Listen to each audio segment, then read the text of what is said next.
उत्तराखंड में उपचुनाव को लेकर के तैयारियां तेज हो चली है। हरिद्वार दौरे पर सीएम पुष्कर सिंह धामी बीजेपी प्रत्याशियों के नामांकन में सीएम पुष्कर सिंह धामी पहुंचे हैं। बीजेपी प्रत्याशी करतार सिंह भड़ाना ने नामांकन दाखिल किया है और नामांकन में पहुंचे हैं सीएम पुष्कर सिंह धामी भी। उत्तराखंड में उपचुनाव को लेकर के तैयारियां तेज हो चली है। ऐसे में सीएम पुष्कर सिंह धामी हरिद्वार पहुंचे हैं और आपको बता दें कि दरअसल बीजेपी प्रत्याशियों के नामांकन में पहुंचने के लिए सीएम पुष्कर सिंह धामी हरिद्वार पहुंचे हैं। आज बीजेपी प्रत्याशी करतार सिंह भड़ाना ने नामांकन दाखिल किया है, जिसमें सीएम पुष्कर सिंह धामी भी शामिल हुए हैं। मंगलौर विधानसभा सीट से बीजेपी प्रत्याशी है करतार सिंह। बद्रीनाथ से बीजेपी प्रत्याशी ने भरा है पर्चा। बद्रीनाथ से राजेंद्र भंडारी है बीजेपी प्रत्याशी। दोनों के नॉमिनेशन के दौरान ही सीएम पुष्कर सिंह धामी मौजूद रहे हैं। तो देखिए, उत्तराखंड में 2 सीटों पर विधानसभा के उपचुनाव होने हैं। उपचुनाव के लिए मंगलौर विधानसभा सीट और बद्रीनाथ विधानसभा सीट पर बीजेपी प्रत्याशियों ने नामांकन दाखिल कर दिए हैं। इस दौरान मुख्यमंत्री पुष्कर सिंह धामी भी उपस्थित रहे हैं। तो वहीं पर बद्रीनाथ विधानसभा उपचुनाव में भारतीय जनता पार्टी प्रत्याशी राजेंद्र भंडारी ने कैबिनेट मंत्री धन सिंह रावत साथ ही पदाधिकारियों की मौजूदगी में नामांकन दाखिल किया है। नामांकन के बाद बीजेपी के कार्यकर्ताओं ने रैली निकाल करके शक्ति प्रदर्शन भी किया। तो उधर मंगलौर सीट पर बीजेपी प्रत्याशी करतार सिंह भड़ाना ने हरिद्वार रोशनाबाद स्थित कलेक्ट्रेट कार्यालय में नामांकन दाखिल किया है। सीएम पुष्कर सिंह धामी इस दौरान भी उपस्थित रहे। मुख्यमंत्री इसके बाद चमोली के गोपेश्वर पहुंचे हैं, जहां उन्होंने जनसभा को संबोधित किया। विपक्ष पर सीएम धामी ने जमकर के निशाना साधा और कहा कि एक तरफ हमारी सरकार राज्य को हिंदुस्तान का सर्वश्रेष्ठ बनाने का काम कर रही है और दूसरी तरफ हमारा विपक्ष यानी कि कांग्रेस पार्टी है, जिसका एकमात्र उद्देश्य है कि मैं और मेरा परिवार।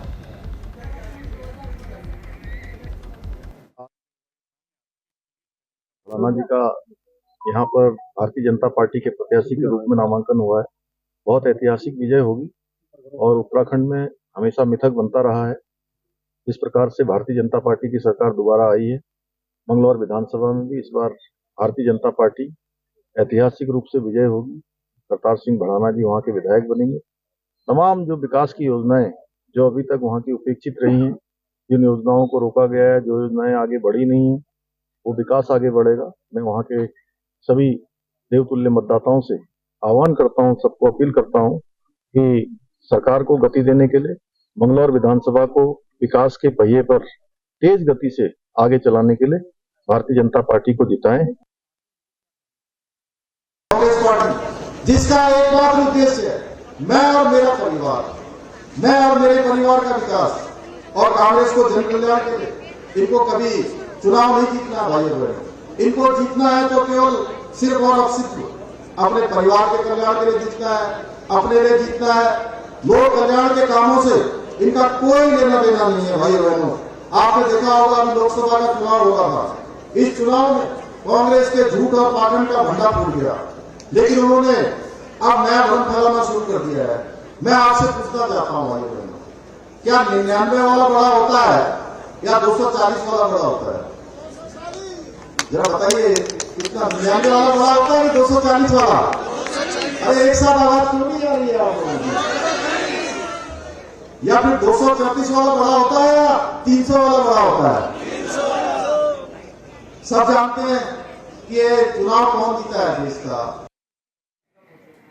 तो देखिए, उत्तराखंड में उपचुनाव को लेकर के तैयारियां तेज हो गई हैं और आपको बता दें कि हरिद्वार दौरे पर आज सीएम पुष्कर सिंह धामी भी रहे हैं। सीएम पुष्कर सिंह धामी बीजेपी प्रत्याशियों के नामांकन में दाखिल होने के लिए पहुंचे थे। दरअसल आज बीजेपी प्रत्याशियों ने नामांकन दाखिल किया है। बीजेपी प्रत्याशी करतार सिंह भड़ाना ने अपना नॉमिनेशन दाखिल किया। तो मंगलौर विधानसभा सीट से बीजेपी प्रत्याशी हैं करतार सिंह। बद्रीनाथ का जिक्र किया जाए तो बद्रीनाथ से बीजेपी प्रत्याशी ने भी अपना पर्चा दाखिल कर दिया है। राजेंद्र भंडारी बद्रीनाथ से उम्मीदवार हैं और आज नामांकन दाखिल किया है। दोनों के ही नॉमिनेशन के दौरान सीएम पुष्कर सिंह धामी जो है वो मौजूद रहे हैं। उसके बाद सीएम पुष्कर सिंह धामी चमोली में जनसभा को संबोधित करने के लिए पहुंचे। वहां पर जनसभा को संबोधित किया और इस दौरान विपक्ष पर जमकर हमलावर नजर आए हैं और कहा कि हमारी लड़ाई कांग्रेस से है। ये सीएम पुष्कर सिंह धामी के तरफ से कहा गया और साथ ही ये भी कहा गया कि जो कांग्रेस का उद्देश्य है वो मात्र एक ही उद्देश्य है, मैं और मेरा परिवार। 10 जुलाई को 2 विधानसभा सीटों पर उपचुनाव होना है और 13 जुलाई को नतीजे आने हैं। तो ये दोनों ही दिन बेहद ही महत्वपूर्ण है और ज्यादा जानकारी के लिए ग्राउंड जीरो का रुख कर लेते। ग्राउंड जीरो से सहयोगी संजय पुंडीर जुड़े हुए हैं। संजय, क्या कुछ जानकारी है? आज बीजेपी उम्मीदवारों ने नॉमिनेशन दाखिल कर दिया है। 2 विधानसभाओं पर उपचुनाव होने हैं, जिसको लेकर भारतीय जनता पार्टी और कांग्रेस ने प्रत्याशी के नाम का ऐलान कर दिया। हालांकि आज हरिद्वार में नामांकन था, जिसको लेकर आज तो भाजपा के प्रत्याशी है प्रताप सिंह पढ़ाना, उनके नामांकन में मुख्यमंत्री पुष्कर सिंह धामी शामिल हुए हैं। यानी जीत को लेकर पूरी तरह से छोटी का जोड़ लगा रहे हैं, क्योंकि मंगलोर विधानसभा सीट ऐसी विधानसभा सीट 5 बार के विधानसभा चुनाव में एक भी बार भाजपा अपना खाता नहीं खोल पाई है। हालांकि इस बार जो भाजपा के देखिए संजय, जैसा कि आप जानकारी दे रहे हैं और आंकड़े भी बताते हैं कि भारतीय जनता पार्टी एक बार भी अपना आंकड़ा इन दोनों ही सीटों पर नहीं खोल पाई है, तो इस बार जो फाइट है वो भी टफ देखने को मिल रही है, त्रिकोणीय मुकाबला भी यहाँ पर देखने को मिल रहा है। लेकिन सीएम पुष्कर सिंह धामी और बीजेपी प्रत्याशी काफी ज्यादा कॉन्फिडेंट नजर आ रहे हैं कि इस बार तो विजयी वो होने वाले हैं, इस बार जीत होने वाली है, इतिहास बदलने वाला है। आपकी मौजूदगी ग्राउंड जीरो पर है, बीजेपी के कॉन्फिडेंट के पीछे की वजह क्या समझ में आ रही है? अगर बीजेपी के कॉन्फिडेंस की वजह जानने की कोशिश करते हैं तो किसी विधानसभा चुनाव हो, लोकसभा चुनाव हो, दोनों ही चुनाव में भारतीय जनता पार्टी को भारी बहुमत से जीत हासिल हुई है। और अगर विधानसभा सीट के लिहाज से बात की जाए तो वहाँ पर जो शामिल क्षेत्र और जो 4 प्रत्याशी है वो किसानों से जुड़े हुए हैं। यानी ये भी एक वजह मानी जा रही है कि कहीं किसानों की जो समस्याएं होती है, मांग होती है, उनको बहुत बारीकी से समझे थे। यही वजह है कि लगातार जो प्रताप सिंह पढ़ाना है वो अपनी जीत को लेकर पूरे में अस्वस्थ नजर आ रहे हैं। साथ ही साथ इस तरह से आज रोड शो होने वाला है, इसमें भी एक शक्ति प्रदर्शन देखने को मिलेगा। उससे भी साफ अंदाजा लगाया जा सकता है कि क्या विधानसभा चुनाव में जनता का आशीर्वाद भाजपा को मिलता है या पिछले 5 के विधानसभा चुनाव की तरह ही पार्टी हाथ इनके खाली रहने वाले हैं। हालांकि जो जनता के सुविधाएं होती हैं, सड़क को सुरक्षा और स्वास्थ्य समाज मुद्दों को लेकर जो बढ़ाना है वो लगातार जनता के बीच पहुंच रहे हैं। अब आने वाली जनता के बीच पहुंच रहे हैं, कौन से ऐसे मुद्दे हैं जो मुद्दे लेकर के जनता के बीच पहुंच रहे हैं और जनता उन मुद्दों को सुन करके एक बार फिर से आशीर्वाद इन्हें दे, बीजेपी वालों को आशीर्वाद दे या फिर कांग्रेस पार्टी को आशीर्वाद दे? मुद्दे क्या है? मंगलौर विधानसभा सीट के लिहाज से बात की जाए तो वहाँ का देहात क्षेत्र ज्यादातर जो किसान लोग हैं उनकी जो समस्याएं होती है किसानों से जुड़ी हुई होती है, और खासकर यही वो मुद्दे होते हैं जिसमें हमने देखा है कि देश भर में जो किसान है वो लगातार सरकार पर हमलावर है।